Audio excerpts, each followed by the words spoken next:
There is a wall you can cut with a utility knife. Not drywall, not foam board. The actual structural wall of a house, the thing between you and a Minnesota winter at -20. Slice the form with a blade. Stack it like a building block. Thread rebar through the cavities. Pour concrete. Solid reinforced concrete on the inside. Continuous rigid foam on both faces. No stud, no gap, no pathway for cold. That wall achieves R20 to R30 effective, roughly twice what most cold climate codes require. A wood frame wall rated R19 loses a significant share of that, because studs conduct cold at many times the rate of the insulation around them. The number on the label and the number the wall delivers are not the same. The studs see to that. This system is called Insulated Concrete Forms, ICF. In cold climate Canada, a meaningful share of homes are built this way. In the United States, a fraction. Burst pipes cost American homeowners hundreds of millions of dollars every winter. In February 2021, a Texas cold event left millions without heat. The houses that failed most catastrophically shared one feature: no continuous insulation envelope.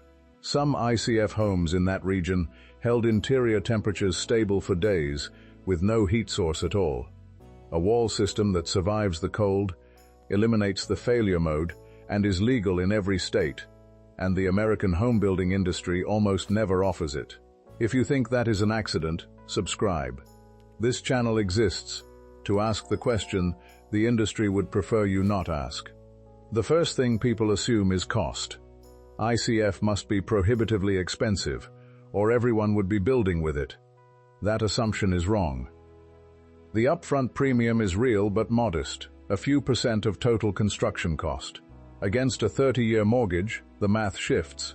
Lower heating bills, less maintenance, fewer failures. The cost argument collapses under any honest life cycle analysis. The price is not why ICF is rare in America. That makes the real reason more interesting. The story begins after the Second World War. North America and Europe faced the same pressure. Build fast, build at scale, build better. A Canadian inventor named Werner Gregori patented a foam block form system in the late 1960s. Hollow interlocking blocks that created a cavity for steel and concrete, leaving insulation bonded to both faces. Cold climate builders adopted it. Where a heating bill carries real weight and a burst pipe in February is not a hypothetical, performance shows up in bank accounts. American home builders made a different calculation. The post-war housing machine had standardized around platform framing, lumber, fast crews, supply chains built for volume. ICF was not fast enough or different enough to displace it. It was not their pipes that burst. Here is how it works. Hollow foam blocks stack into the shape of a wall. Steel rebar threads through the cavities. Concrete pours in and cures into a single monolithic reinforced wall. The foam stays. Permanent insulation bonded to both faces. No gap, no stud, no thermal bridge. Cold air cannot find a pathway because the wall has no seams to exploit. And here is the part nobody mentions. ICF is a wall system, not a complete building solution. The weakest points in any ICF home are the openings, windows, doors, the roof assembly. If those are detailed conventionally, a significant share of the wall's thermal advantage is surrendered at the perimeter. A builder who treats ICF as a drop-in replacement for wood framing without rethinking the details will not get the full performance. The material is not magic. It requires competence. That concession made, the performance of a well-designed ICF envelope remains in a different category from wood frame. So why isn't everyone building this way? Subscribe, because this is where it gets strange. The American residential building system is a machine with interlocking parts. The building code, the builder, the appraiser, the lender, the insurer. When all of them are calibrated for one material, introducing a better one does not produce a better outcome. It produces friction, and friction, in the American housing market, is a business model.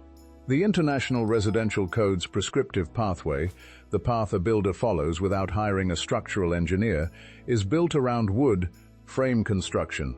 ICF cannot follow that path. In most jurisdictions, it requires engineered drawings, additional documentation, and added cost. That burden falls on the builder and the buyer. The American Wood Council maintains a significant code advocacy operation and participates in the ICC, the code development process. The stakeholders who show up, who staff the committees, who submit the amendments, are the ones with the most to lose from a code that treats competing materials equally. This is not a conspiracy. It is institutional incentive, working exactly as designed. Then the buyer takes an ICF house to a bank. Fannie Mae's Selling Guide, Section B4-1.3-05, governs appraisal through comparable sales. Where almost no ICF homes exist, there are no comparables. The appraiser cannot capture lower energy costs or superior durability. The methodology has no line item for either. The house appraises at or below the wood frame house next door, which performs worse in every metric. The buyer cannot finance the performance they are paying for because the system cannot see it. So the builder faces code friction. The buyer faces appraisal blindness. The insurer has no actuarial model for a wall that doesn't fail the way wood does. Each gatekeeper's hesitation is rational. Collectively, they produce a wall that exists, performs, is legal, and that almost no American family is offered when they sit down to build. In Canada, lenders finance ICF routinely. The barrier is not physics. It is an institutional choice. In cold climate communities across the northern United States and Canada, builder case studies and thermal imaging surveys have documented ICF homes holding habitable temperatures through grid outages that left wood frame neighbors with burst pipes and restoration vans in the driveway. The image is not dramatic. It is two houses on the same street after the same storm. One with a dumpster of drywall out front, one where nothing happened. The wall held, the pipes held, the family stayed warm. A normal winter in a cold place, one house ready, one not. The one that wasn't was the one the system told that family to build. Drop cold wall in the comments for the full breakdown, legal pathways by state, financing options, what to ask your designer. ICF is legal in all 50 states. It requires engineered drawings rather than prescriptive IRC compliance.